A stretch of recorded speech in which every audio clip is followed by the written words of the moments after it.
வாலிபர் வெட்டி கொலை, சாக்கு மூட்டையில் உடல் வீச்சு. சென்னை அடையாறு இந்திரா நகர் 1வது அவென்யூவில் உள்ள இருசக்கர வாகன விற்பனை மையம் அருகே உள்ள சாலையோரத்தில் இன்று காலை சாக்கு மூட்டை ஒன்று கிடந்தது. அதில் ரத்தம் வழிந்திருப்பதை கண்டு அதிர்ச்சி அடைந்து அவ்வழியே சென்றவர்கள் அடையாறு போலீசுக்கு தகவல் தெரிவித்தனர். போலீசார் விரைந்து வந்து ரத்த கரை பிடித்த சாக்கு மூட்டையை அவிழ்த்து பார்த்தபோது அதில் வாலிபர் ஒருவர் வெட்டி கொலை செய்யப்பட்டிருந்தது தெரிந்தது. மேலும் அவரது உடல் துண்டு துண்டாக வெட்டப்பட்டிருந்ததாக கூறப்படுகிறது. இதனால் அப்பகுதியில் பரபரப்பு ஏற்பட்டது.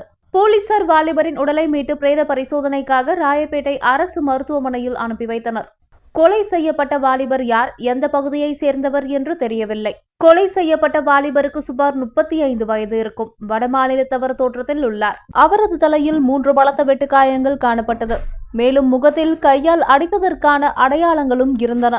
மர்ம நபர்கள் அவரை கடத்தி வைத்து கொடூரமாக அடித்து சித்திரவதை செய்துவிட்டு பின்னர் வெட்டி கொலை செய்திருக்கலாம் என்று தெரிய வருகிறது. இதைத் தொடர்ந்து கொலையாளிகள் வாலிபரின் உடலை சாக்கு மூட்டையில் கட்டி அடையாறு இந்திரா நகரில் சாலையோரம் வீசி சென்றிருப்பது தெரிந்தது. போலீசார் அப்பகுதியில் உள்ள கண்காணிப்பு கேமரா காட்சிகளை ஆய்வு செய்தனர்.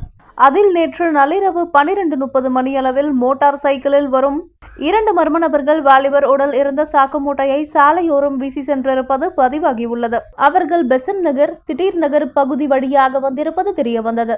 இதைத் தொடர்ந்து மோட்டார் சைக்கிள்கள் பதிவு எண் மற்றும் மர்ம நபர்களின் உருவத்தை வைத்து அவர்களை அடையாளம் காணும் முயற்சியில் உதவி கமிஷனர் முருகேசன், இன்ஸ்பெக்டர் இளங்கனி ஈடுபட்டு உள்ளனர்.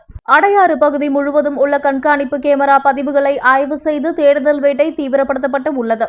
மேலும் அடையாறு மற்றும் அதனை சுற்றியுள்ள பகுதிகளில் கடந்த சில நாட்களில் வடமாநில வாலிபர் யாரேனும் மாயமானார்களா என்ற விபரத்தையும் சேகரித்து வருகிறார்கள். குடியரசு தின விழா பாதுகாப்பு பணியில் போலீசார் தீவிரமாக ஈடுபட்டு வந்த நிலையில் கொலையாளிகள் வாலிபரை கொடூரமாக கொன்று உடலை சாக்கு மூட்டையில் கொண்டு வந்து பரபரப்பான சாலையோரம் வீசி சென்று உள்ள சம்பவம் அப்பகுதியில் பரபரப்பை ஏற்படுத்தியுள்ளது.